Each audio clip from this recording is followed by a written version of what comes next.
Vamos a empezar entonces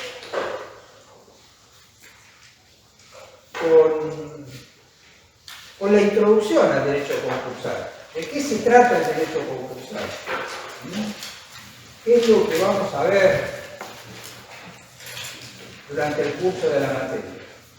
Bueno, el derecho concursal tiene que ver con la responsabilidad patrimonial, ni más ni menos. Nada más que, como vamos a ver a lo largo de todo el curso, con una vía distinta o una forma distinta, una alternativa distinta de hacer efectiva la responsabilidad patrimonial, que ya no es la clásica ejecución individual que vieron en su momento, sino que es una forma diferente de ejecución, que es la ejecución colectiva. Para eso tenemos que empezar recordando algunas nociones elementales. La noción que ustedes ya conocen sobradamente a esta altura de la carrera, la noción de obligación como vínculo jurídico entre un sujeto activo llamado acreedor y un sujeto pasivo llamado deudor, artículo 724 del Código Civil y Comercial, relación jurídica en virtud de la cual un sujeto activo, el acreedor, puede reclamarle al deudor el cumplimiento de una prestación que satisfaga el interés jurídico de ese acreedor. Y en defecto de un cumplimiento voluntario por parte de ese deudor, hacer efectivo el cumplimiento de esa prestación de manera forzada. Recuerdan ustedes que a los efectos del cumplimiento forzado de la obligación hubo toda una evolución en el derecho desde el derecho romano, desde los orígenes del derecho romano, donde la responsabilidad del deudor se hacía efectiva no solo sobre sus bienes, sino sobre la persona misma del deudor. ¿Recuerdan ustedes el instituto de la manus iniectio, a partir de la cual el acreedor, frente al incumplimiento de su deudor, lo portaba, lo llevaba al pretor, frente al pretor, y el pretor lo autorizaba, y estaba la llamada dictio, en virtud de la cual el acreedor lo llevaba al mercado por 3 días consecutivos, y si ninguno ofrecía pagar la deuda que tenía ese sujeto, el acreedor podía venderlo como esclavo para ser libre. También, según la legislación, podía matarlo, ¿no es cierto? Aunque en realidad esta extrema severidad muy pocas veces se cumplía, sino que lo más frecuente era que lo tomara como esclavo, de manera forzada, una manera de cumplir, o lo vendía o lo tomaba como esclavo, y una manera de cumplir la obligación era entonces que ese sujeto trabajara para el acreedor. Después apareció el nexum, que era una forma en la que el deudor voluntariamente podía someterse, y podía trabajar, digamos, hacerse esclavo del acreedor y trabajar para pagar su deuda. Bueno, todo eso fue así. Obviamente que además se hacía efectiva sobre el acreedor tomaba los bienes que tuviera el deudor, pero lo que queremos enfatizar aquí es que inicialmente la responsabilidad era no solamente sobre el patrimonio, sino sobre la persona misma del deudor. Hasta que a partir, como recuerdan ustedes, la famosa Lex Poetelia Papiria del año 326 a.C., ya la responsabilidad patrimonial del deudor pasó a hacerse efectiva exclusivamente sobre el patrimonio del deudor, sobre los bienes del deudor. Y así, ese principio quedó consagrado, digamos, para la posteridad y pasó a formar parte con el tiempo de un principio común de todo el derecho occidental. Aquel principio de que el patrimonio, ustedes lo habrán escuchado tantas veces, el patrimonio es la prenda común de los acreedores, es la garantía común de los acreedores. que no hace referencia al concepto de prenda en sentido técnico, jurídico, de derecho real de garantía, sino a la circunstancia de que el deudor va a responder frente a las deudas que contrae con los bienes que tiene en su patrimonio. Principio que el Código Civil de Vélez Arfield no incluía expresamente en ningún artículo, pero que surgía implícitamente de varios de ellos, principalmente del artículo 505 del Código Civil, que establecía cuáles eran las acciones o medidas que podía tomar el acreedor frente al incumplimiento de su deuda. Hoy, en el Código Civil y Comercial, este principio está expresamente consagrado en dos artículos, a falta de uno. El 242, por un lado, que dice que todos los bienes del deudor constituyen la garantía común de los acreedores, y el 743, que dice, repitiendo la fórmula prácticamente que tenía el Código Civil de Napoleón, que todos los bienes presentes y futuros del deudor constituyen la garantía común de los acreedores y pueden ser objeto de una ejecución por la medida necesaria para satisfacer el interés del acreedor, pueden ser vendidos.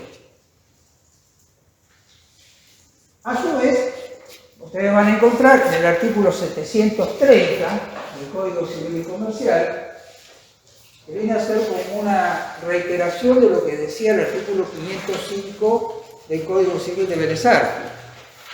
¿Qué es lo que puede hacer el acreedor en defecto de cumplimiento voluntario, es decir, frente al incumplimiento del deudor? El artículo 730, en el inciso A, dice, en primer lugar, procurarse de manera forzada el cumplimiento forzado de la prestación in natura, o sea, de la prestación a la cual se comprometió el deudor. Es decir, que el deudor cumpla con la prestación comprometida en la especie de vida, es decir, se comprometió a entregar una cantidad determinada de trigo, por ejemplo, cumpla entregando el trigo a que se comprometió. Si se comprometió a efectuar una determinada obra, que efectivamente cumpla con la obra a la cual se comprometió. El inciso B habla del cumplimiento por parte de un tercero, a costa del propio deudor, es decir, que si el deudor se niega a cumplir con la prestación, el acreedor puede obtener el cumplimiento por parte de un tercero a costa del deudor. Y el inciso C habla de las indemnizaciones correspondientes, es decir, que el acreedor además puede obtener el resarcimiento de los daños sufridos. Así, en primer lugar, si el defecto de un cumplimiento voluntario en la especie de vida, el acreedor puede obtener el cumplimiento por su equivalente pecuniario. Es decir, si le debía trigo y el deudor no cumple con la prestación en la especie de vida, puede ser convertida esa prestación en su equivalente pecuniario, en dinero, con malos daños y perjuicios, siempre en todo caso. Y ese resarcimiento, ya sea el cumplimiento por equivalente o los daños y perjuicios que el incumplimiento le causó al acreedor, van a ser efectivos. ¿De qué manera? Van a ser efectivos en el patrimonio del deudor. ¿Y cómo se hace efectivo en el patrimonio del deudor? Bueno, ahí llegamos entonces a la vía de ejecución. Como ustedes saben,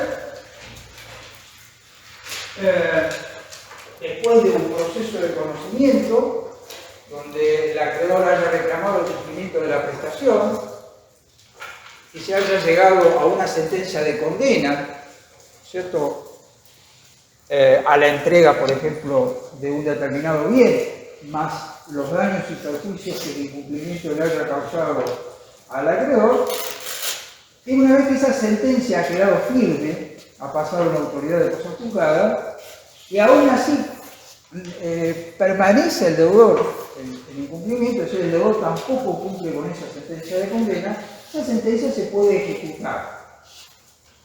hay una vía de ejecución. En este caso, de ejecución de una sentencia, de un título creado judicialmente, al cabo del proceso de conocimiento. Pero también puede ocurrir que se haya creado un título ejecutivo de manera privada, de manera extrajudicial, porque el deudor se haya comprometido a entregar una suma de dinero, por ejemplo, y haya suscrito un pagaré o haya suscrito un cheque que después no es atendido por el banco por falta de fondos suficientes en la cuenta, o un pagaré que no es atendido por el deudor cuando es presentado su vencimiento. Y en esos casos, esos títulos pueden ser ejecutados judicialmente.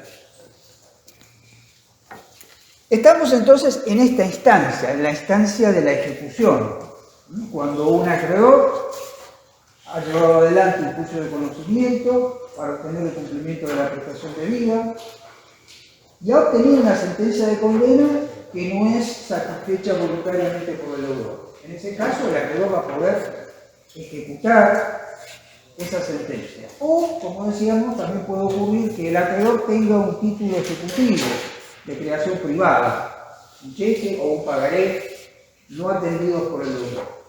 Y en ese caso también puede iniciar un juicio ejecutivo. ¿Qué es lo que... ¿Cuál es? Esa es entonces la vía de ejecución individual. ¿Qué es lo que ocurre en esta vía de ejecución individual? ¿Cómo termina satisfaciendo el acreedor ese interés lícito que se deriva de esa prestación comprometida?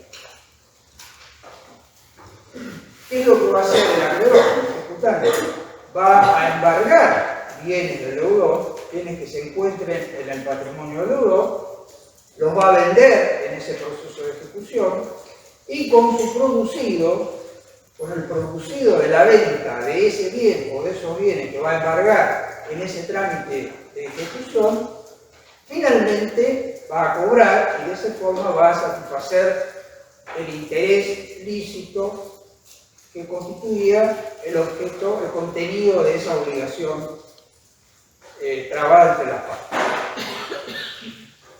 ¿Cuál es entonces el presupuesto de la ejecución individual? ¿Cuándo un acreedor puede iniciar una ejecución individual?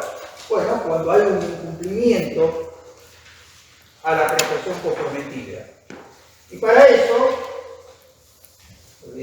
a ponerlo acá, el acreedor tiene que ser el titular de un crédito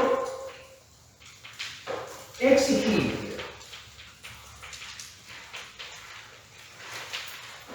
Porque si el crédito no es exigible, no hay posibilidad de ejecución. Es decir, el acreedor, el que quiere iniciar la ejecución, tiene que tener una sentencia de condena firme, basada en la autoridad de cosa juzgada, o tiene que tener un cheque debidamente rechazado por el banco, o un pagaré por la cláusula sin protesto, con todos los requisitos que establece la legislación.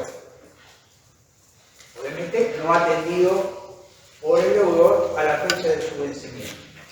Entonces, para iniciar una ejecución individual, que es la vía de ejecución que ustedes han visto hasta ahora, necesitamos que el deudor haya incurrido en un incumplimiento, y que, por correspondencia, el acreedor que quiere ser ejecutante, que se propone como ejecutante, sea titular de un crédito exigible. ¿Cuál es el modo de cautela? ¿Cuál es el objeto de ese trámite individual de ejecución? Como decimos recién, embargar, obtener del juez el embargo de uno o más bienes del deudor, y con el producido de cuenta finalmente cobrar y satisfacer así su interés. ¿Cuáles son los sujetos que están involucrados en una ejecución individual? Bueno, el acreedor titular de ese crédito incumplido, de ese crédito exigible, que va a ser el ejecutante, y el deudor ejecutado, y, digamos, en la vía de la ejecución individual tenemos siempre un acreedor o varios acreedores si se trata de una obligación con varios cotitulares activos, pero siempre, digamos, hay una parte ejecutante y una parte ejecutada. Uno o varios acreedores, si son cotitulares del crédito incumplido, uno o varios ejecutados, si son titulares pasivos de la obligación incumplida, pero siempre va a ser cada ejecutante, cada parte ejecutante con una parte ejecutada. Acreedor ejecutante con un deudor ejecutado.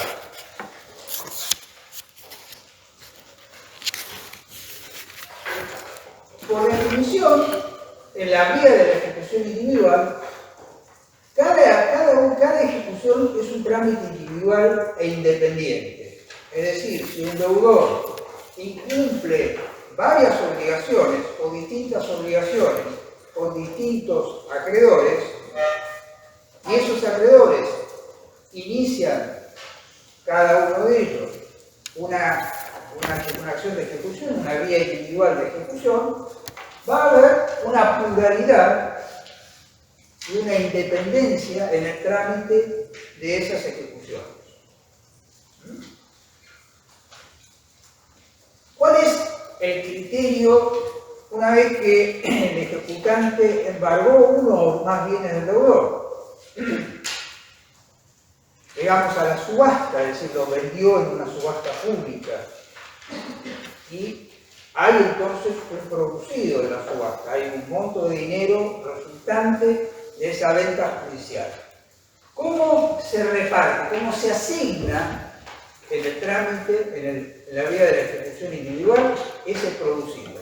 Se asigna primero atendiendo a los privilegios, es decir, si hay algunos acreedores que tienen un privilegio, un crédito privilegiado en relación al ejecutante. Y si no hay acreedores privilegiados, o si ya ha sido satisfecho el acreedor privilegiado y todavía queda algún remanente, por el criterio de prior in tempo potior in iure. Este adagio latino, que ustedes recordarán, significa primero en el tiempo, mejor en el derecho. ¿Y quién es primero en el tiempo? El primero en el tiempo no es el titular del crédito más antiguo, no es aquel que inició primero la ejecución, sino que es aquel que primero cauteló, es decir, el que primero trabó embargo en el registro de la propiedad, pongamos que es un bien inmueble, el primero que trabó embargo en el registro de la propiedad sobre ese bien inmueble es el que tiene prioridad de cobro. Prior in tempo, potior in iure. ¿Qué pasa si al momento de iniciar la ejecución, el acreedor inicia la ejecución y se encuentra con que los bienes que había en el patrimonio del deudor, que él tuvo en mira al momento de darle crédito, o sea, al momento de prestarle dinero, o al momento de entregarle una cantidad de trigo que el deudor debía después devolver, esos bienes ya no están más en el patrimonio del deudor, porque esos bienes salieron del patrimonio del deudor de manera simulada, por ejemplo, o de manera fraudulenta, es decir, para sustraerse precisamente a la responsabilidad patrimonial, para sustraerse al cumplimiento forzado de la obligación. ¿Qué es lo que puede hacer el acreedor en ese caso? Puede recurrir a las vías de recomposición del patrimonio del derecho común. ¿Cuáles son? La acción de simulación, por ejemplo, de los artículos 333 y siguientes, o la vieja acción revocatorio-pauliana del derecho romano. ¿Para qué? Para declarar inoponible ese acto, por ejemplo, esa venta, o esa donación, o cualquiera sea el acto jurídico a través del cual se haya instrumentado la salida de ese bien del patrimonio del deudor, en connivencia fraudulenta con el tercero beneficiario del acto, es decir, las acciones del derecho común para obtener la recomposición del patrimonio. Simulación auleana, como ustedes saben, son acciones que tramitan en juicio ordinario, son acciones que reclaman, digamos, una importante prueba. Por lo general, entonces son juicios largos y exigentes respecto de la prueba que tiene que aportar el acreedor.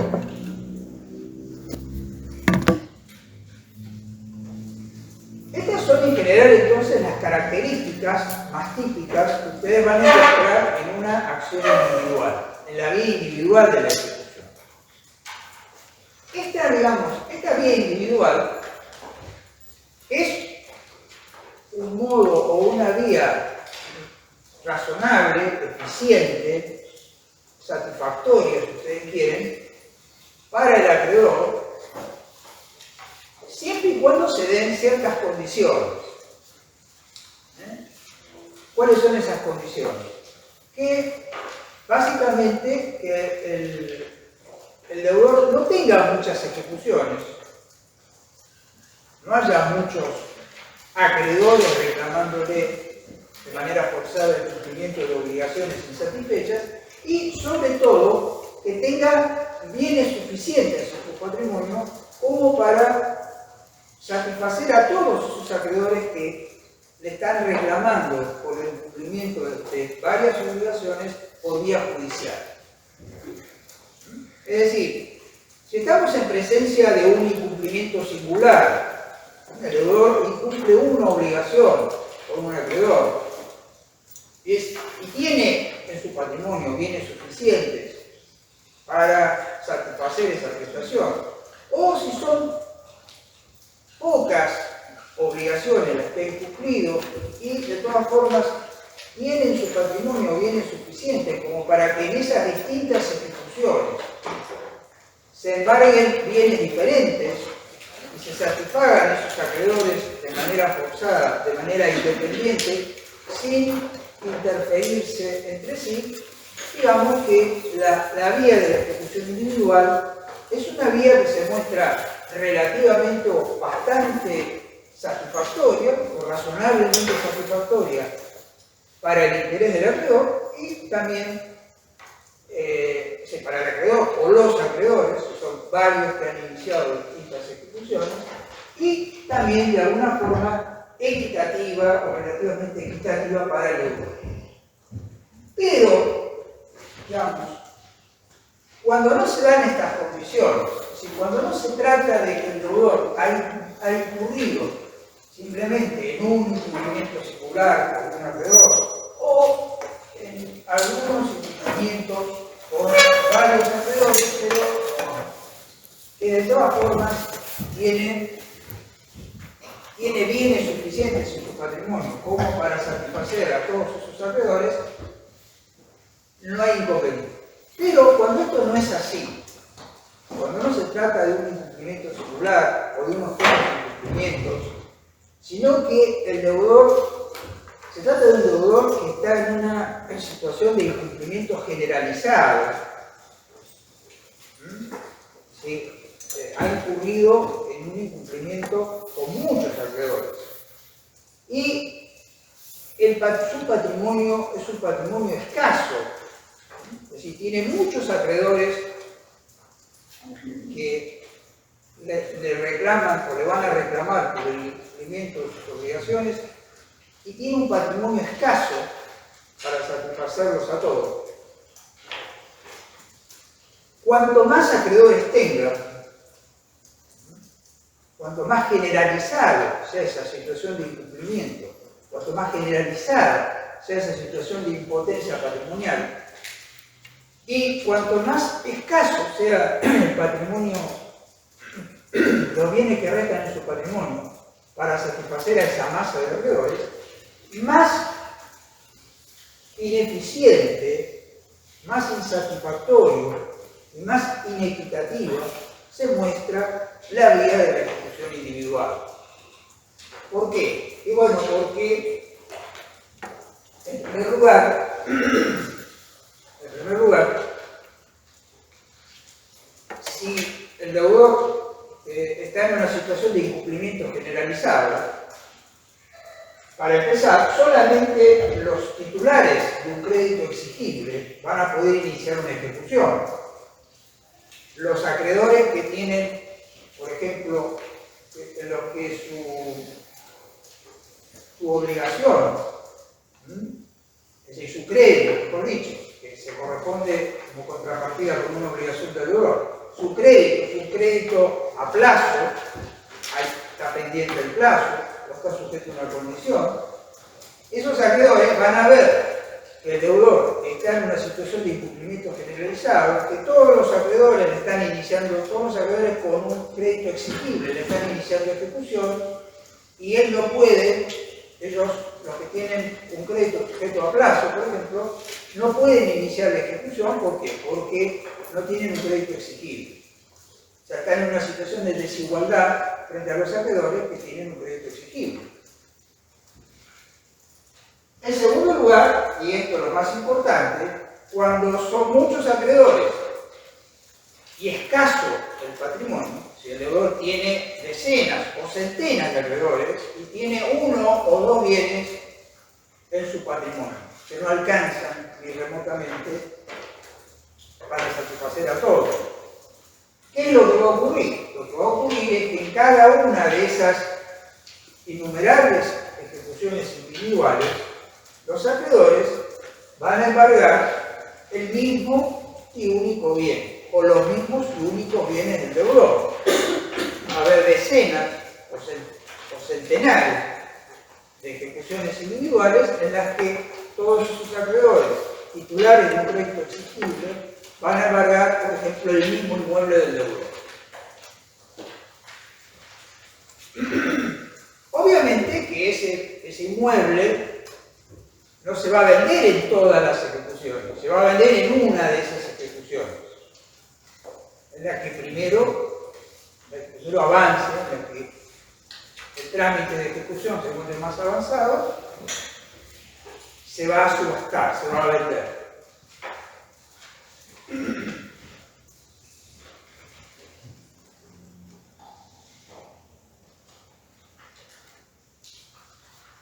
Obviamente que cuando se venda ese bien en una de esas ejecuciones, el juez de esa ejecución va a comunicar a los restantes jueces que entienden en las otras decenas o centenares de ejecuciones que se va a vender el inmueble en esa ejecución. Y entonces todos los acreedores de las otras ejecuciones tienen que ir a la ejecución donde finalmente se vendió el bien para ver si pueden llegar a cobrar algo. Pero claro, la pluralidad e independencia, por lo tanto dispersión de los trámites, hace que esas ejecuciones se estén tramitando en juzgados, en distintos juzgados. Y a veces, muchas veces, no solo en distintos juzgados de un mismo departamento, de una misma sede judicial, sino en distintos juzgados de distintos departamentos judiciales, y a veces hasta de distintas jurisdicciones provinciales diferentes. Por lo cual, la circunstancia de tomar conocimiento, comparecer de cada uno de los ejecutantes de esas diferentes y dispersas ejecuciones individuales supone un enorme esfuerzo, un enorme dispendio de tiempo y de costo, dinero. Finalmente, vamos a lo esencial, es decir, ¿cómo dijimos que se asigna el producido en la ejecución individual? Según la regla del priori tempo potiori iure. Con lo cual, todos esos acreedores que finalmente, con gran dispendio de tiempo, tramiterío, costo de todo tipo, llegan o acceden a la ejecución donde en definitiva se subastó el bien que todos habían embargado, se van a encontrar con que la regla de asignación del producto es priori tempo posteriori iure, es decir, primero se van a cobrar los acreedores privilegiados, por ejemplo, es un inmueble y el inmueble además debía, por ejemplo, impuesto inmobiliario, tasas municipales, que tienen un privilegio sobre el bien. Primero se van a pagar la deuda impositiva del fisco provincial y del fisco municipal, y después el remanente va a estar destinado a los acreedores comunes, pero según la regla del priori tempo posteriori iure, con lo cual hay que ver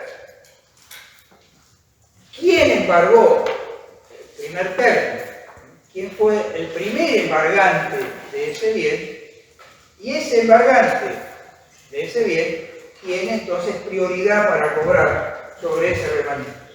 Lo cual va a indicar que a lo sumo, con muchísima suerte, puede llegar a cobrar ese primer embargante y a lo sumo, insisto, con mucha suerte, si en realidad el bien era muy valioso y se vendió muy bien y estos créditos preferentes no eran de un monto muy alto, puede llegar a cobrar el segundo embargante y no mucho más. Es decir, que finalmente, después de esas decenas o centenares de ejecuciones tramitadas, más ese enorme dispendio de esfuerzo y costo para arribar a la sede judicial donde finalmente se remató el bien, el grueso, la inmensa mayoría, casi todos los acreedores van a restar insatisfechos. Si solo habrá cobrado el primer, al ser algún acreedor privilegiado, el acreedor privilegiado, y con el remanente, a lo sumo, el primer embargante. Y el resto permanece insatisfecho. Además, por otro lado, desde el punto de vista del deudor, se habrá consumido la escasa garantía patrimonial que le resta, el único o únicos bienes que tenía en el patrimonio, para cancelar o desobligarse solamente frente a uno o dos acreedores, sin poder satisfacer al restante. Por el otro lado, el hecho de que las ejecuciones sean independientes y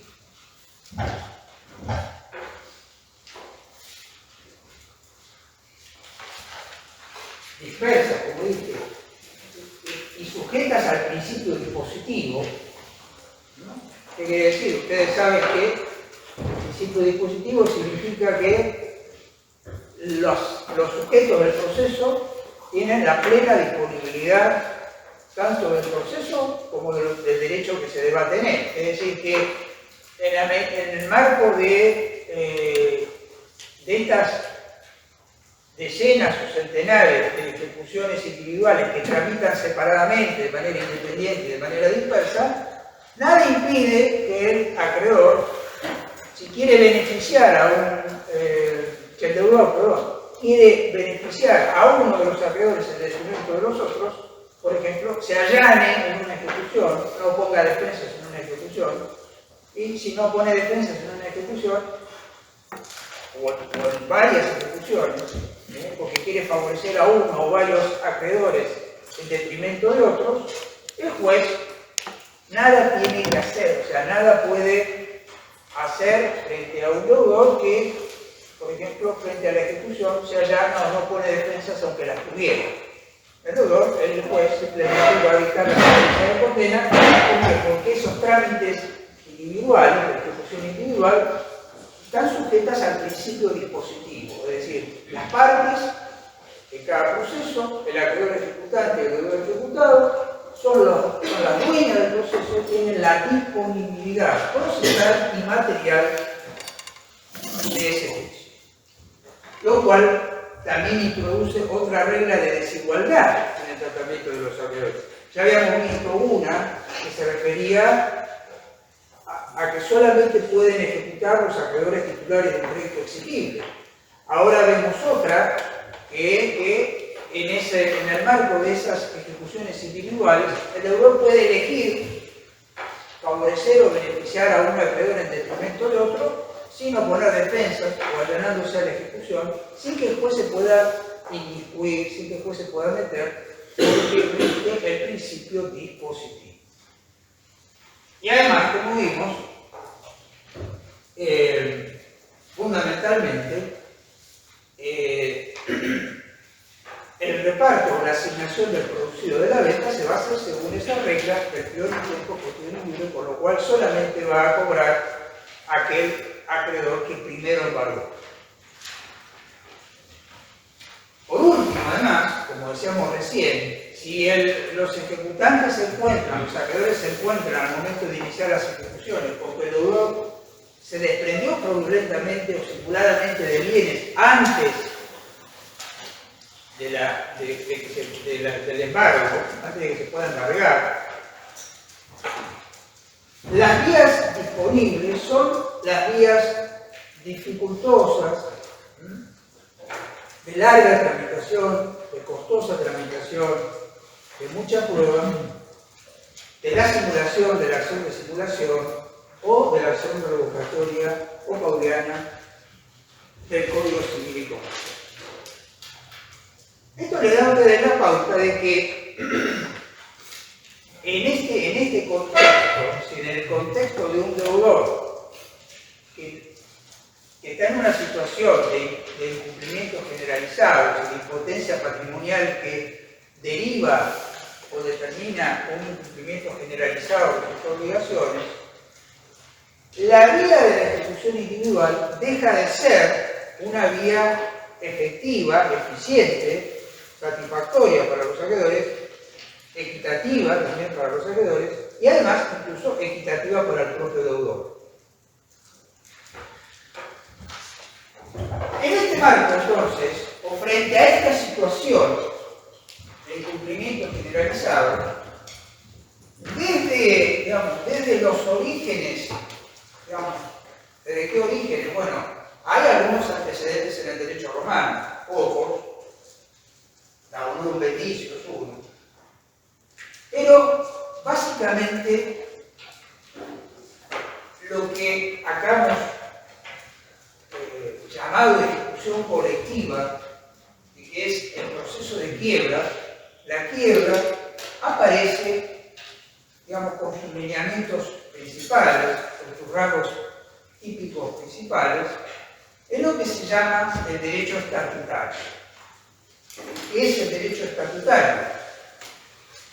Bueno, entre los siglos XIII, los siglos XIII al XVI, años 1200, 1300, 1400, 1500, se produce un extraordinario florecimiento del comercio en las llamadas ciudades-estado, ciudades autónomas del norte de Italia, básicamente del norte de Italia. Florencia, Siena, Génova, Venecia, Pisa.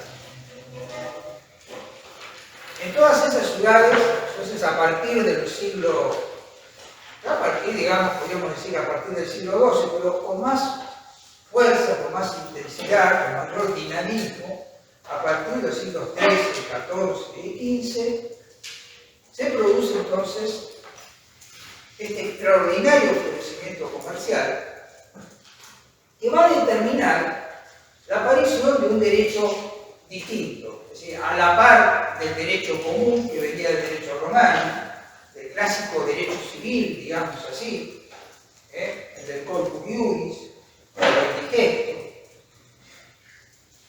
Este extraordinario florecimiento del comercio, este crecimiento de una clase de comerciantes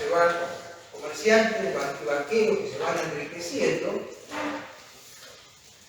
aparecen en la época de las famosas ferias, las ferias de Champaña, Francia, sur de Francia, países Bélgica, famosa feria de brujas, comerciantes italianos de estas ciudades-estado del norte de Italia van entonces van a empezar a acuñarse una serie de reglas diferentes del derecho civil. ¿Por qué? Porque las reglas del derecho civil eran demasiado rígidas para responder o resolver las situaciones que se planteaban entre comerciantes. En la época donde aparecen además, aparece la banca, aparece la venta de cambio, aparece el seguro. Y los comerciantes se van agrupando en lo que se llamaban las corporaciones. Los gremios o corporaciones eran lo que hoy llamaríamos, corporaciones empresarias, que agrupaban o nucleaban a los comerciantes, o los artesanos y comerciantes de cada uno de los sectores o ramos. Por ejemplo, la corporación de los comerciantes de la lana, que era una de las más fuertes, o del vidrio, o de determinados metales, en fin. De cada uno de los sectores se empleaban, se agrupaban en corporaciones que empezaron a regular distintos aspectos que hacían a la actividad propia de cada corporación, desde aspectos técnicos propios de la actividad hasta aspectos jurídicos, de cómo se regulaba la vinculación entre estos comerciantes y otros comerciantes de otras ciudades de Italia o de fuera de Italia, porque los comerciantes comerciaban, como digo, con otros comerciantes de Francia, de Bélgica, de Alemania, de Inglaterra. Y todas estas regulaciones propias de las corporaciones en algún momento empezaron a, digamos así, a codificarse, si ustedes quieren, o a incluirse en los estatutos que dictaba cada ciudad. Eran ciudades-estados independientes que regulaban distintos aspectos de la vida en comunidad. Esas reglas de las corporaciones, creadas para regir las relaciones entre comerciantes, comenzaron también a recogerse, a compilarse, a incluirse en los estatutos de las distintas ciudades. Así ustedes tienen, por ejemplo, los estatutos de Siena.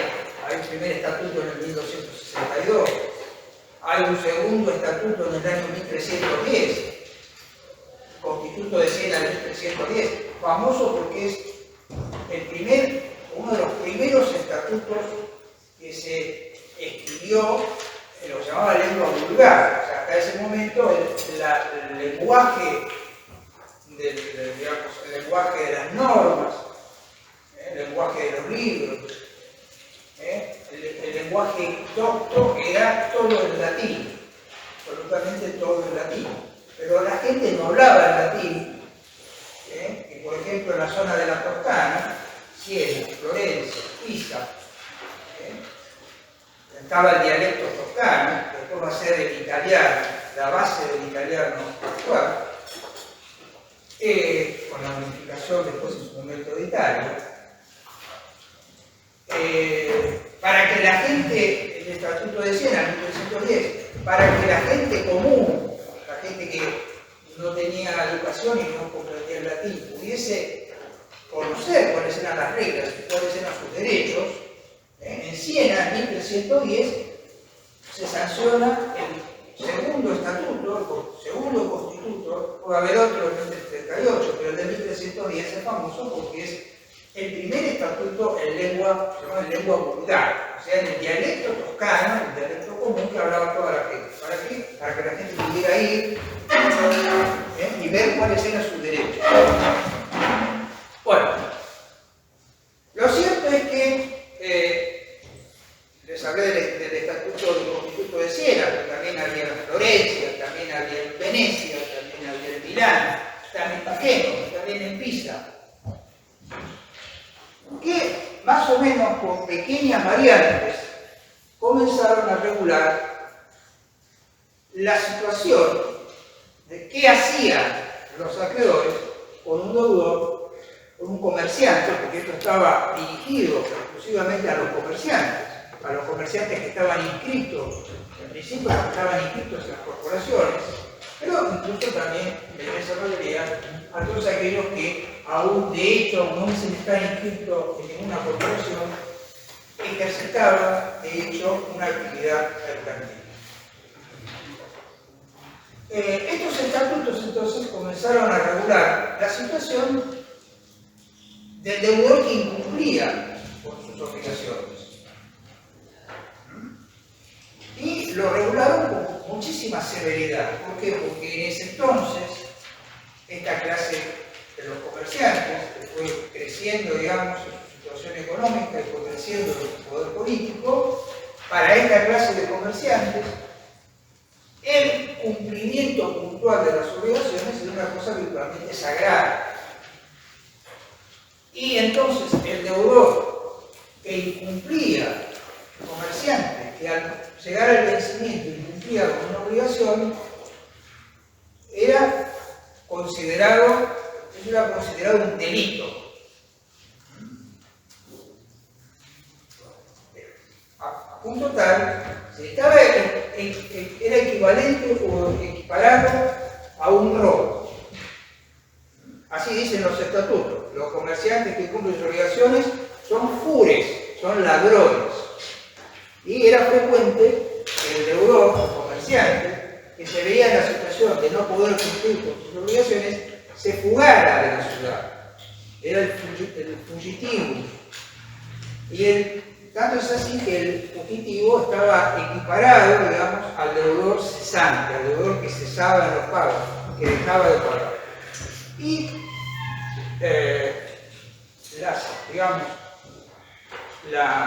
las represalias o las regulaciones eran extremadamente severas con el comerciante que dejaba de cumplir. Obviamente que los acreedores lo citaban frente al juez, había jueces especiales, jueces exclusivos para la actividad comercial, generalmente eran cónsules de la mercancía, que disponían medidas extremadamente severas, que llegaban, por supuesto, a la detención, al encarcelamiento del comerciante incumplidor hasta que pagara, y sobre todo, una de las sanciones más severas era incluirlo en el bando. Incluir a era tratado de igual manera que un delincuente, ¿sí? Un ladrón. Incluirlo en el bando significaba que a partir de ese momento carecía de todo derecho, ya estaba puesto al margen de la sociedad. Y por lo tanto cualquiera podía aprehenderlo y someterlo a todo tipo de vejámenes. Los comerciantes incumplidores eran, si se fugaban, una vez apresados, eran encarcelados, eran torturados. Y solamente en algunos de estos estatutos se empezó a admitir que el deudor pudiera recuperar su libertad o pudiera evitar ser apresado si había sido incluido en el bando, ofreciendo un acuerdo a sus acreedores. Era un acuerdo para salir de esa situación de quiebra. Sí, ahí arranca entonces, en estas ciudades del norte de Italia, ciudades autónomas del norte de Italia, la quiebra como una forma diferente, como una vía de ejecución colectiva. ¿Por qué? Porque los bienes del deudor que eran aprehendidos, se liquidaban, no solo los bienes del deudor, sino los bienes del deudor y de su familia, eran aprehendidos y liquidados y vendidos en beneficio de todos los acreedores. Y a diferencia de lo que vimos acá, conforme una regla de repartición proporcional, que es lo que vamos a ver ahora, no la regla del priorité o priori iure, sino la regla del tratamiento igualitario de los acreedores. ¿Esto para qué? para repartir el daño que el comerciante producía a sus acreedores de manera igualitaria entre todos sus acreedores. Así que todos los acreedores sufrieran la misma pérdida. Aparece así entonces la quiebra, el proceso de quiebra. La quiebra, en definitiva, si bien no es una ejecución, no es un proceso de ejecución con las mismas características de una ejecución individual, tiene en común con la ejecución individual que el objeto de esta ejecución colectiva no es otro que ¿qué? No es también es el de aprender bienes del deudor, venderlos y con su conocido satisfacer a los acreedores. Aunque vamos a ver que de una manera distinta. ¿Por qué de una manera distinta? Bueno, en primer lugar, así como decíamos que la ejecución individual, el presupuesto de la ejecución individual es el incumplimiento singular frente a un acreedor, la quiebra, como ejecución colectiva, reclama un presupuesto distinto, que es el llamado estado de cesación de pago. Ese estado de cesación de pago, vamos a ver después si tenemos tiempo, tuvo una larga evolución en su conceptualización, pero vamos a ver que llegamos a la conclusión, después lo vamos a desarrollar, pero vamos a llegar a la conclusión de que ese estado de cesación de pago no es un incumplimiento, no es una situación de incumplimiento singular frente a un acreedor, es una situación de incumplimiento generalizado. ¿Derivado de qué? Derivado de una situación de impotencia patrimonial. El deudor se encuentra en una situación en la que su patrimonio se muestra impotente para cancelar de manera regular las obligaciones que lograba. Es decir, el deudor no tiene bienes suficientes, sobre todo no tiene disponibilidades suficientes para ir atendiendo las obligaciones que lograba. Y esa situación de impotencia, de imposibilidad de cumplir regularmente las obligaciones, es una situación generalizada y es una situación permanente, es decir, no es una situación de iniquidez transitoria, que tiene un bache es un problema de iniquidez momentánea que puede rápidamente subsanar, sino que es una situación con visos de permanencia, con visos de definitividad, en la cual su patrimonio se muestra impotente para cumplir regularmente con las obligaciones que logramos. Vamos a volver sobre este concepto para ver cómo se desarrolla. Por ahora nos quedamos entonces en que la quiebra, entonces,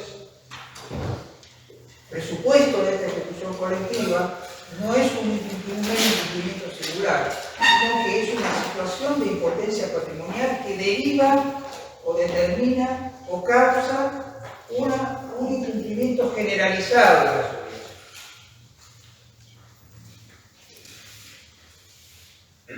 Entonces, decíamos que en esa situación, una situación de incumplimiento generalizado de bienes en casos, la vía de la ejecución individual se mostraba insuficiente, se mostraba insatisfactoria, sabemos por qué.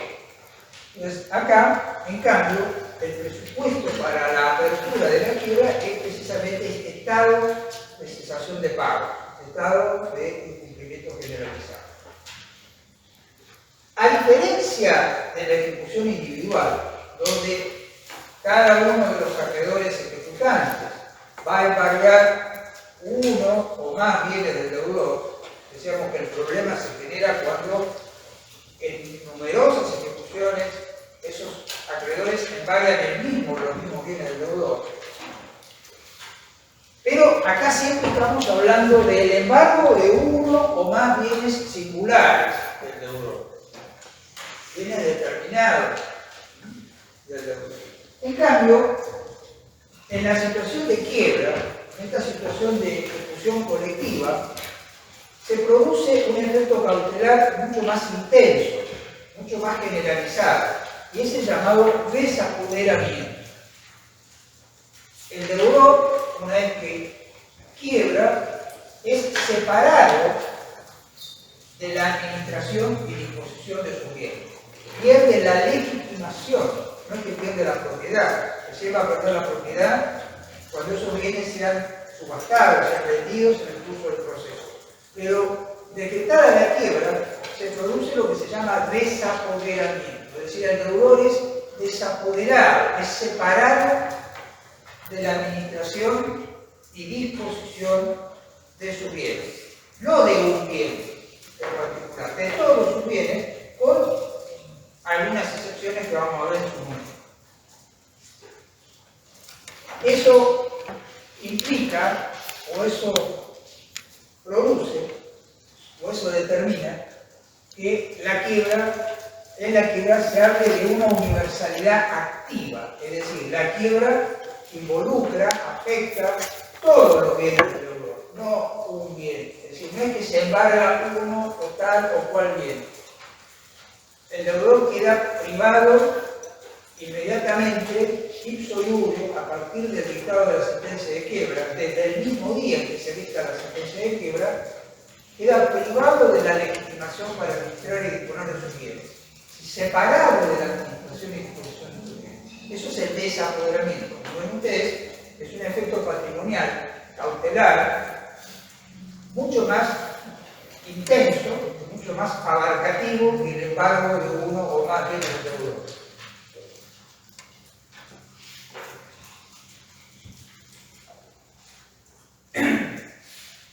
Además, así como decíamos que en la ejecución individual se van a sustanciar, se van a resolver cada acreedor ejecutante con el deudor en trámites independientes, dispersos, separados, y que, decíamos, solamente pueden iniciar una ejecución aquellos acreedores titulares de un crédito exigible, y aunque vean que al deudor le están iniciando muchas ejecuciones y que tiene pocos bienes, si yo soy acreedor y no tengo un crédito exigible, no puedo iniciar una ejecución. En cambio, la quiebra, la ejecución por esta ejecución colectiva, involucra, afecta o convoca a todos los acreedores del deudor común.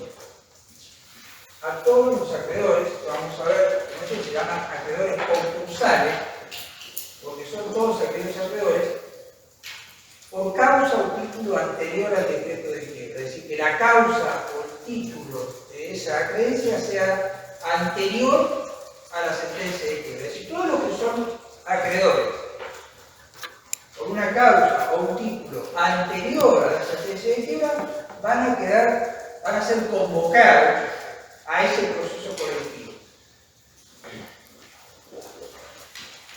Y van a ser convocados, van a poder participar en ese proceso, aunque no tengan un crédito exigible.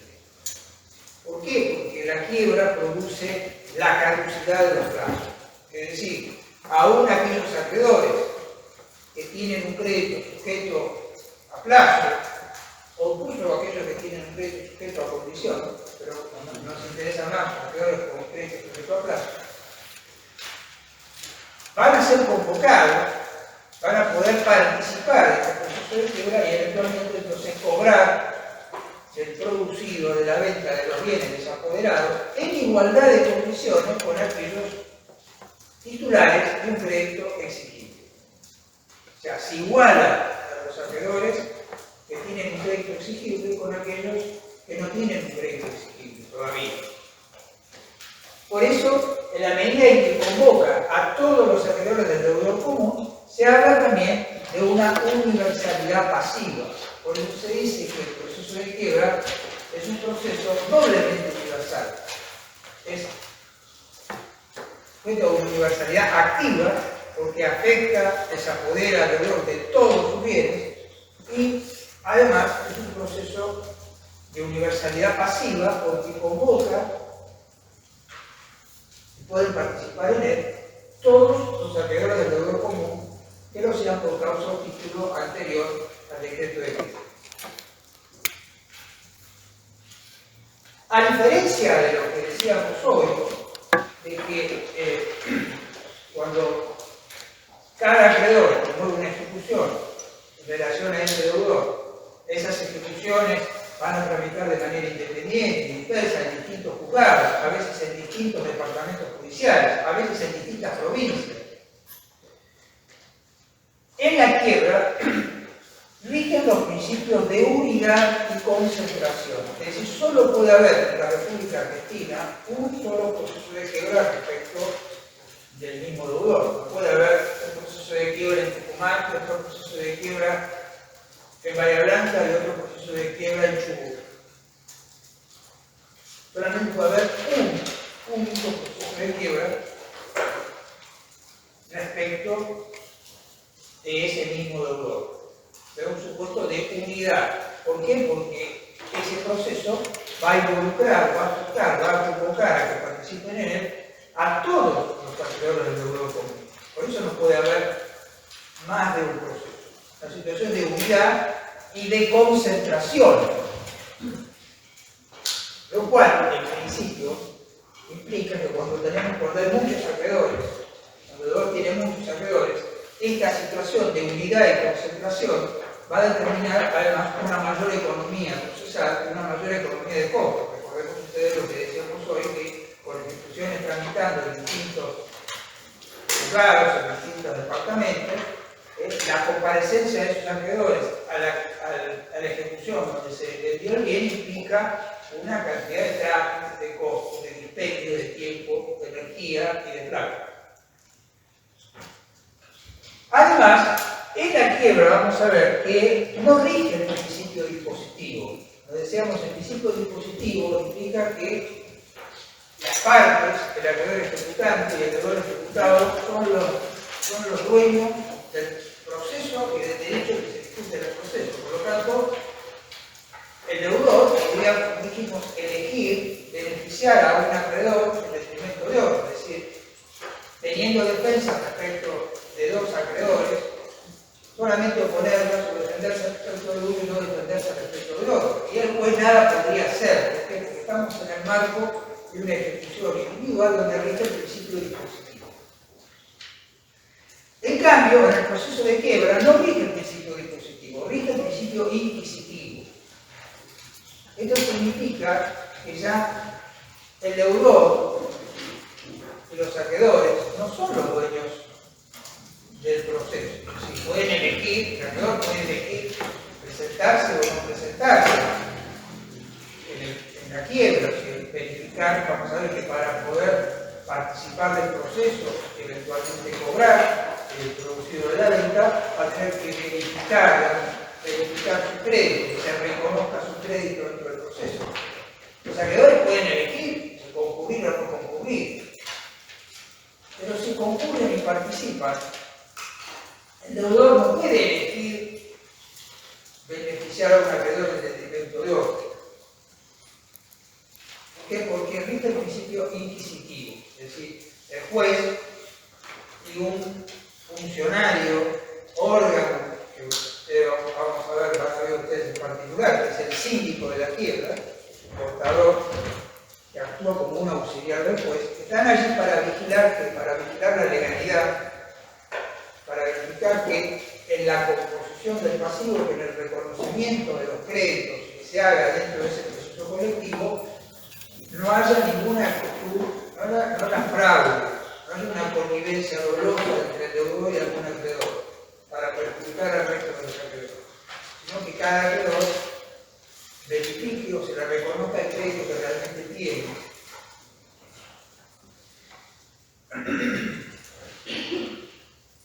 Y ahora llegamos a uno de los aspectos principales, tal vez el aspecto principal, que lo anticipé recién cuando dije cuáles eran una de las reglas principales de la quiebra, tal como fue embrionariamente legislada en estos estatutos de las ciudades bajo medievales del norte de Italia, que es el criterio de asignación del producido. ¿Recuerdan que dijimos que en el marco de la ejecución individual, después de cocina conforme al criterio del prior in tempo potior in duro. Primero en el tiempo, mejor en el derecho. Es decir, que aunque haya habido decenas o centenares de acreedores ejecutantes que en distintos trámites embargaron el mismo bien inmueble, una vez subastado ese bien en alguna de las ejecuciones y atendido los créditos preferentes, solamente van a cobrar un orden de prelación que va a estar determinado por el orden en que se trabaron los embargos sobre ese bien inmueble. Lo que dijimos que va a determinar que solamente algunos pocos acreedores van a ver satisfechos su crédito y el resto, la inmensa mayoría, va a estar insatisfechos. En cambio, en la quiebra, después de atender los créditos privilegiados, que ya no se van a regir por el Código Civil, sino que se van a regir por las normas de la ley de concursos,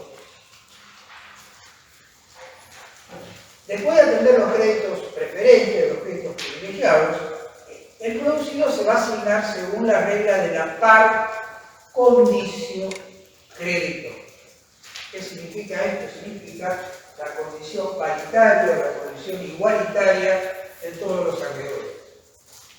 Es decir, que todos los acreedores que están en un mismo rango, es decir, todos los acreedores privilegiados que tienen el mismo privilegio, o todos los acreedores comunes que no tienen los privilegios, van a ver ustedes que se llaman acreedores quirografarios. Los acreedores comunes, los que no tienen un privilegio, se llaman acreedores quirografarios. Todos los acreedores quirografarios o todos los acreedores privilegiados que estén en el mismo rango de privilegio van a cobrar siempre conforme a la regla de la par condicio creditorio. ¿Esto qué significa? ¿Que van a cobrar todos el mismo monto? No. Significa que van a cobrar la misma proporción de su crédito. Y en función de cuál sea el resultado de la venta de los bienes del deudor y cuál sea el monto de los distintos créditos que hayan sido verificados, que hayan sido reconocidos en la quiebra, todos, en función de la ecuación que resulte de eso, todos van a cobrar un mismo coeficiente, es decir, una misma proporción de su crédito. Cobrar según una par condicio, también llamado cobrar a prorrata, prorratear el producido de la liquidación significa que todos van a cobrar el mismo porcentaje de su crédito. ¿Esto para qué? Bueno, para que en una situación de incumplimiento generalizado, masivo, debido a un estado de cesación de pago, no se produzca esa situación insatisfactoria, esa situación ineficiente e inequitativa, de que solo cobre el primer embargante y el resto no cobre nada. Acá todos los acreedores van a ser tratados en pie de igualdad, los que tenían un crédito exigible, los que no tenían un crédito exigible, los que embargaron, los que no embargaron, los que pagaron en primer término, los que pagaron en segundo, el tercero, el quinto, el décimo, el duodécimo, no importa el orden, no importa siquiera si embargaron, no importa el orden en que embargaron los distintos bienes del deudor. De hecho, los embargos, si hubieran trabado antes de la quiebra, pierden su virtualidad dentro de la quiebra. No interesan los embargos. Es decir, que todos los acreedores van a cobrar, insisto, conforme a la regla de la par condicio creditor. Lo cual, decíamos, es más satisfactoria para los acreedores y es más equitativa para el propio deudor, porque, digamos, agotada su garantía patrimonial, vendido sus bienes, no va a cancelar, no va a satisfacer los créditos de uno o dos acreedores, va a satisfacer en la misma proporción los créditos de todos los acreedores.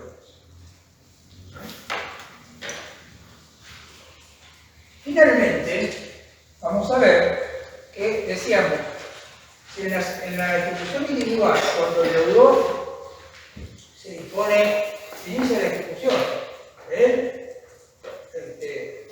se encuentra con que ya no están en el patrimonio del deudor los bienes que tuvo en mira al momento de darle crédito al deudor.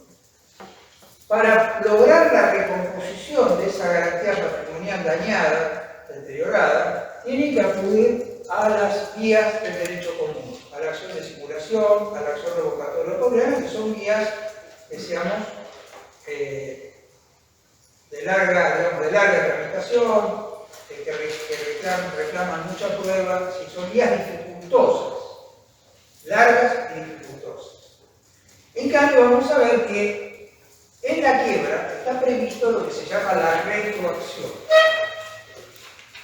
¿Qué es la retroacción? La retroacción significa que, digamos, de acuerdo a una experiencia histórica que ya comienza en esos estatutos bajomedievales a los que hacemos referencia, en todos los estatutos, conforme a una regla de experiencia de siglos, se sabe que un deudor que arriba a una situación de incumplimiento masivo generalizado frente a los acreedores ha transitado una etapa previa de crecientes dificultades. En esa etapa previa de crecientes dificultades,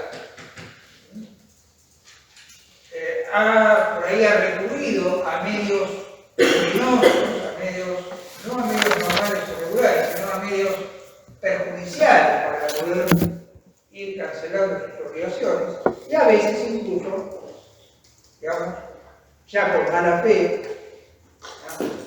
por dolo, ha sacado bienes dolosamente de su patrimonio por connivencia fraudulenta con terceros. Es decir, tanto sea que por las dificultades crecientes se haya desprendido de bienes de manera irregular o de manera, digamos, ruinosa, o sea, vendiéndolos por menos dinero del que corresponde, o tomando créditos, digamos, a tasas exorbitantes, o mal vendiendo sus bienes, etcétera, etcétera, sin incurrir todavía el dolo.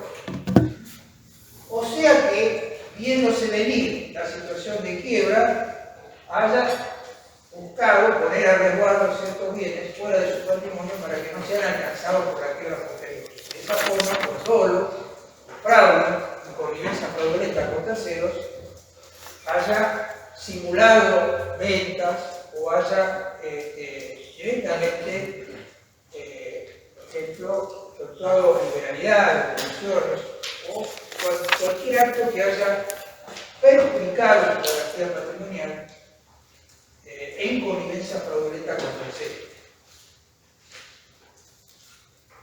Entonces, desde ese punto de vista, una experiencia histórica que incluso arranca ya, como decíamos, en esos estatutos bajomedievales, ya en esos estatutos bajomedievales, los acreedores no solo tomaban posesión de los bienes que tuviera el deudor y su familia en el momento en que se decretaba la quiebra, sino que por un plazo que variaba de estatuto a estatuto, se determinaba un periodo de tiempo anterior a la quiebra, en el cual se anulaba directamente, se revocaba directamente, en realidad era como si se anularan todas las operaciones, todos los actos que el deudor hubiera realizado en relación a bienes de su patrimonio. Es decir, que todos esos bienes que habían salido, o todos los pagos que hubiera hecho el deudor en un determinado periodo de tiempo anterior a la quiebra, quedaban ipso facto anulados. Esos bienes debían reintegrarse al patrimonio del deudor. Ese sistema primitivo se fue, digamos, fue evolucionando y se fue perfeccionando, y en distintas legislaciones, también en la nuestra, en todas las legislaciones de quiebra, se incluye algún sistema de retroacción. ¿Qué quiere decir? ¿Por qué retroacción? Porque, digamos, si esta es la sentencia de quiebra, esa sentencia de quiebra no solo va a producir efectos en relación hacia adelante, o sea, del momento de la quiebra en adelante, como decíamos, desde el momento en que el sujeto declarado de quiebra es desapoderado de sus bienes, es privado de la administración y disposición de sus bienes, eso es el desapoderamiento. El desapoderamiento afecta los bienes que se encuentran en el patrimonio del deudor al momento de la sentencia de quiebra y por un periodo, vamos a ver, hasta que cese su inhabilitación. Eso lo vamos a ver después. Es decir, durante un periodo de tiempo, todos los bienes que ingresen al patrimonio también van a quedar alcanzados por el desapoderamiento. tiene efectos desde el momento de la sentencia de quiebra en adelante, sino que también tiene efectos retroactivos. Eso es la retroacción. Es decir, se pueden atacar actos, negocios jurídicos realizados con anterioridad a la sentencia de quiebra a través básicamente de dos vías principales. Lo vamos a ver en su momento, simplemente lo menciono ahora, es la inoponibilidad sin trámite del 118 o la inoponibilidad por conocimiento del estado de situación de pago del 119. Es una especie de acción revocatoria mejorada, modificada, una adaptación de la revocatoria ordinaria o pauliana del Código Civil y Comercial llevada a la quiebra. Y además también la ley de concurso prevé la posibilidad de que también para ciertos actos cometidos fuera del llamado peligro de sospecha, se pueda incluso utilizar la acción revocatoria común o pauliana. Es decir, y estas vías, este sistema de inoponibilidad concursal previsto en la quiebra, permite recomponer el patrimonio del deudor de una manera más ágil, relativamente más fácil que a través de las acciones comunes de simulación y pauliana del derecho común. Entonces, por todas estas características, ustedes ven acá, presupuesto de iniciación, efecto cautelar, sujetos involucrados, características procesales, reglas de asignación del producto, sistemas, vías para recomponer el patrimonio perjudicado o dañado antes de la quiebra. Por todas estas características, en una situación de incumplimiento masivo generalizado, el llamado estado de cesación de pagos, la vía de la ejecución colectiva, la vía de la quiebra, se muestra una vía más eficiente, más satisfactoria, más equitativa, e incluso debiera serlo, por lo menos en principio o en teoría, también más económica, en tiempo y en dinero. Vamos a ver ahora un poquito entonces cómo evoluciona esta noción del presupuesto objetivo, este estado de cesación de pago. Ustedes van a ver a este respecto que se habla de tres teorías. Una teoría materialista, una teoría intermedia y una teoría finalmente amplia.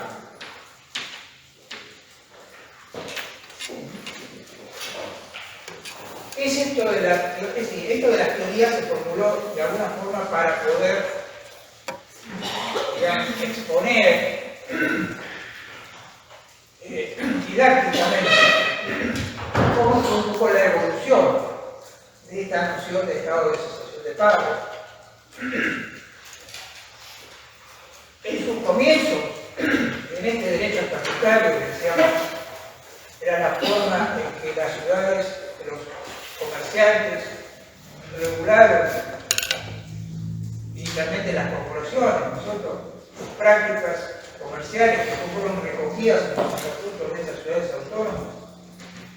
En este derecho estatutario de los siglos XII, XIII, XIV, este estado de cesación de pago se derivaba básicamente de dos hechos. El mero incumplimiento, es decir, si el comerciante dejaba de pagar, bastaba que el comerciante dejara de pagar una obligación, o sea, cesar para que, normalmente no era una sola, pero bastaba porque dejara de cumplir una obligación, cumpliera con una obligación, para que se lo considerara cesante, es decir, había cesado los pagos. Es decir, el estado de cesación de pagos y la cesación material de los pagos era una misma sola cosa. Si había una identidad entre el hecho material de cesar en los pagos, de dejar de cumplir una o varias obligaciones, digamos, el presupuesto para ser declarado el tiempo. Y normalmente, en todos esos estatutos, esta cesación en los pagos era equivalente a la fuga. ¿Por qué? Porque, digamos, era tan severo el tratamiento que se le dispensaba al comerciante incumplidor, ya que era tratado como un delincuente, como un ladrón, que la huida, la fuga del deudor, que en muchos casos ocurría precisamente para ¿qué? Para sustraerse a la severidad de ese tratamiento, es decir, para sustraerse al encarcelamiento, a la tortura, a veces, incluso en ciertos casos límites, hasta la misma pena de muerte.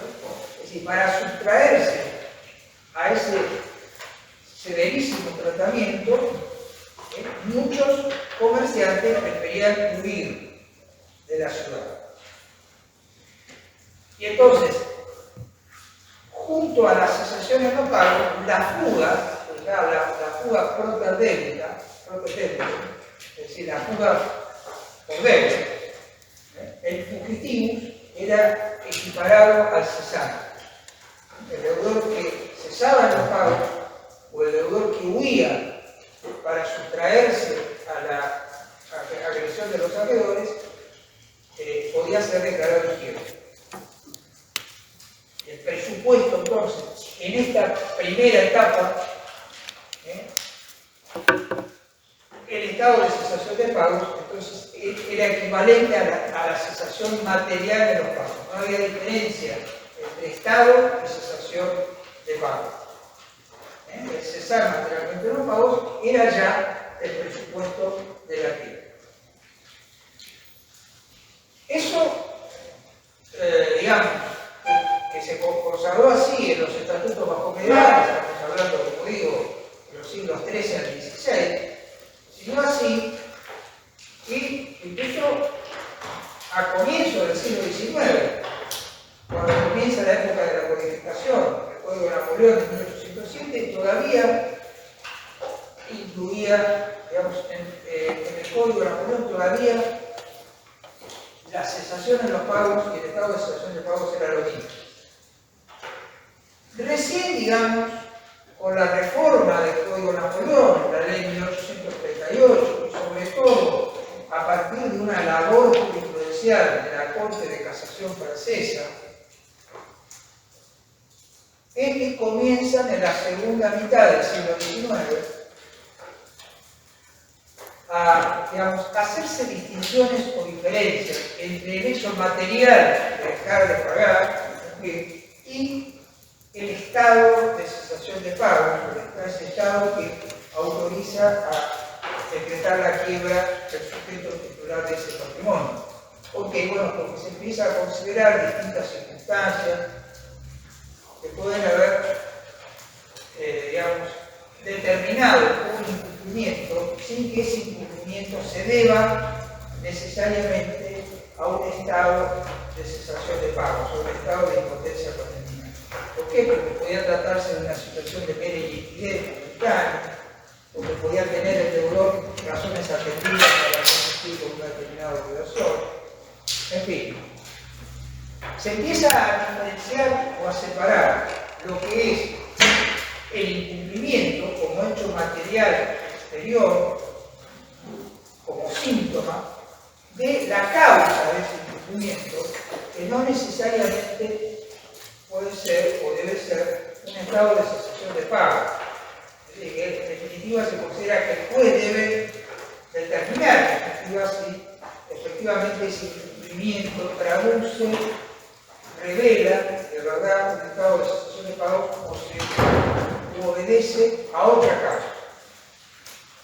Entonces, esto es lo que se llama teoría intermedia. En la teoría intermedia ya no se identifica el hecho material de dejar de cumplir con el estado de impotencia patrimonial que lo causa. Se empieza a separar una cosa de la otra. O sea, que dice, no siempre, no necesariamente, cuando hay un incumplimiento, ese incumplimiento se debe a un estado de cesación de pago.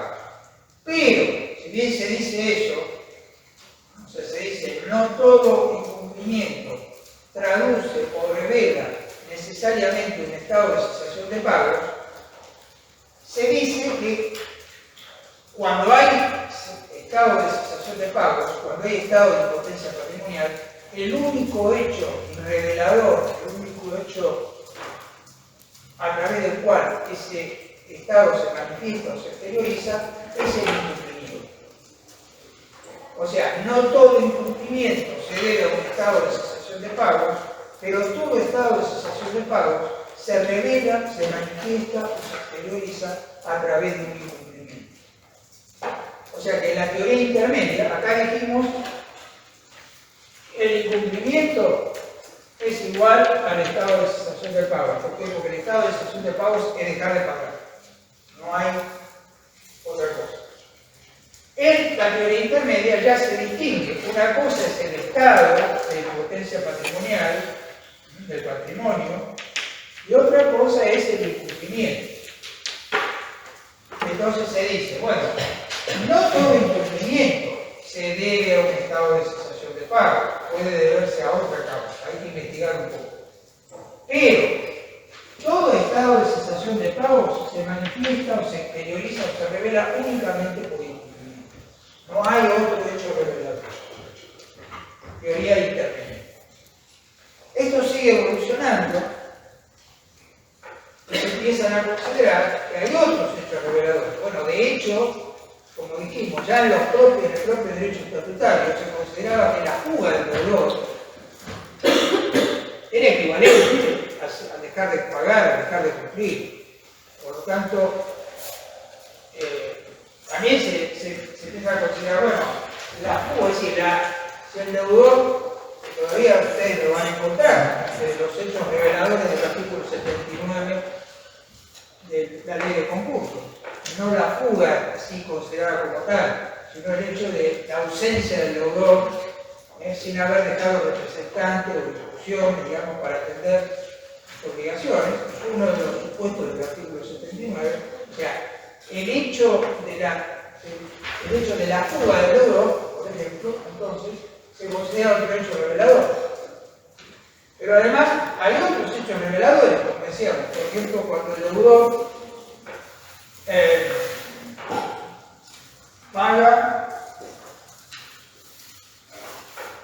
paga con bienes debiendo dinero, famoso pago por entrega de bienes, también es considerado otro hecho revelador.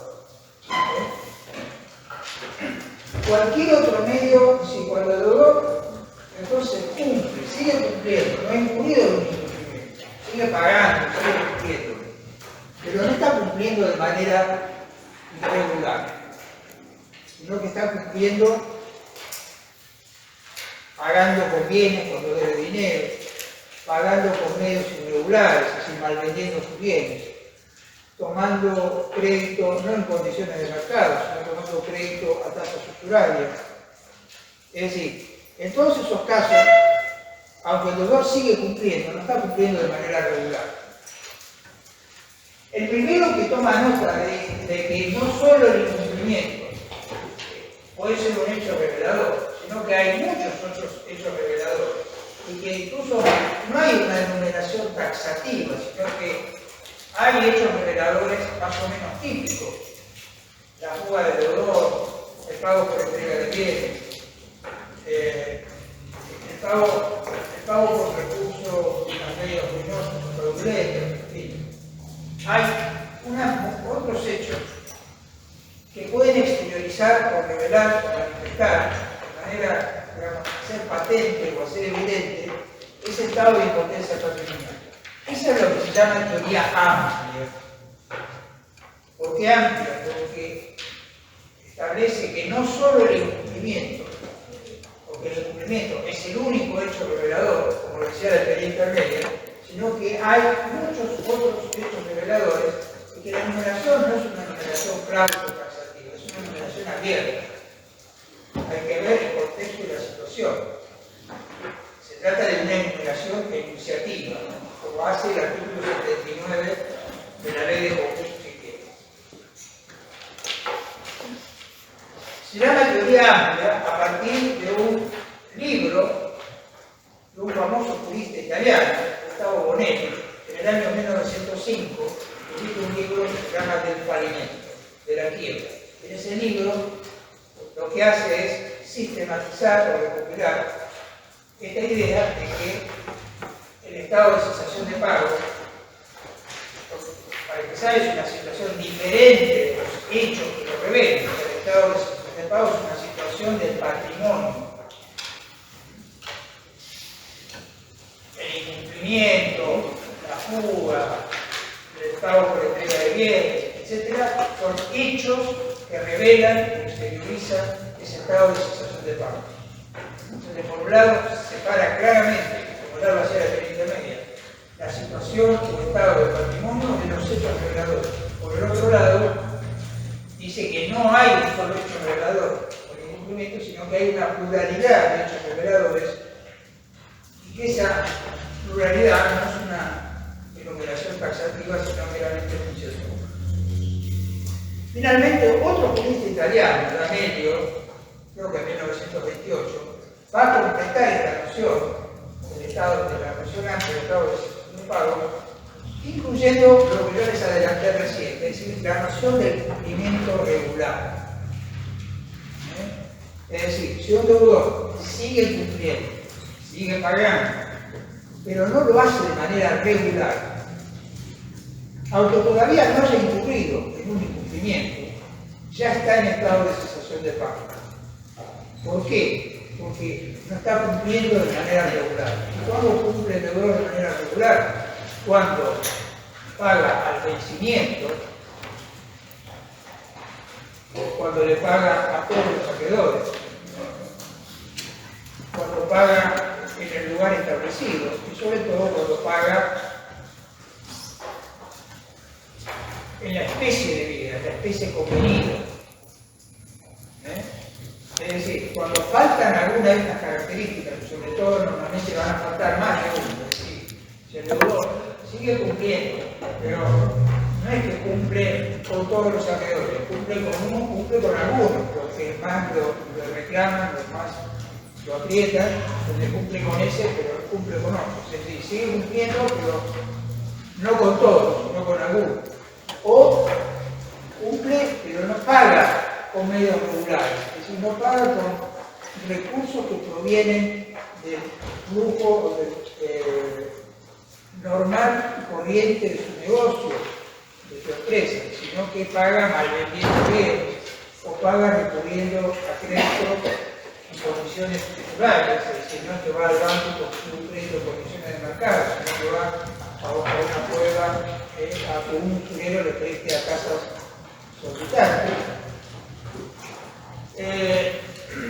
O paga por bienes debiendo dinero. Es decir, en todos estos casos, el deudor ya no está cumpliendo de manera regular. Entonces, aunque siga cumpliendo, siga pagando, ya está en estado de cesación de pago. Ustedes van a ver que nuestra ley consagra el artículo 1, los artículos 78 y 79, la noción supuestamente amplia del estado de cesación de pago. Es decir, esta noción, acuñada por la ley de 1905, que separa la situación del patrimonio de los hechos reveladores, con el agregado o complemento del cumplimiento regular, o del cumplimiento no regular, es decir, el estado de cesación de pago, cuando el deudor sigue cumpliendo, pero no de manera regular.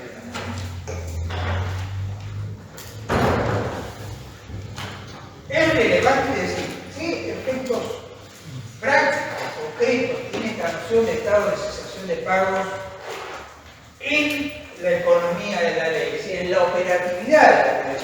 Ustedes van a ver que la ley dice que el estado de cesación de pagos es el presupuesto sustancial objetivo de apertura de los concursos. La quiebra, que es lo que hemos estado viendo, y de otro proceso concursal que apareció recién a fines del siglo XIX, comienzo del siglo XX, que es el concurso preventivo. O sea, la posibilidad de evitar la quiebra, de prevenir la quiebra, ofreciendo un acuerdo o arreglo a los acreedores. Habíamos visto que en esos estatutos, en ese derecho estatutario de las sociedades autónomas de monetaria, se preveía que el deudor pudiera evitar ser incluido en el banco, pudiera evitar ser encarcelado, podía regresar, digamos, a través de un salvoconducto a la ciudad si se había jugado, si le ofrecía a los acreedores un arreglo, un acuerdo, pero ese acuerdo era ya para salir del estado de quiebra. Lo que después se llamó acuerdo resolutorio, un acuerdo para resolver la situación de quiebra o el estado de quiebra.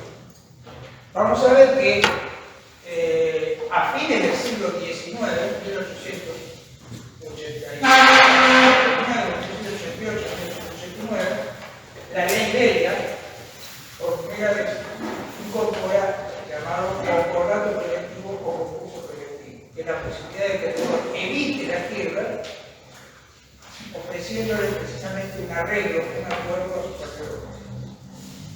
Después va a ser recogido en nuestra primera ley de quiebra de 1902, el concordato preventivo. Hoy, nuestro concurso preventivo. Entonces, ustedes van a ver que la ley dice que ese estado de cesación de pagos es el presupuesto sustancial objetivo para la apertura de los concursos, quiebra o concurso preventivo. Salvo algunas excepciones, que ustedes van a ver ahí, que después vamos a ver.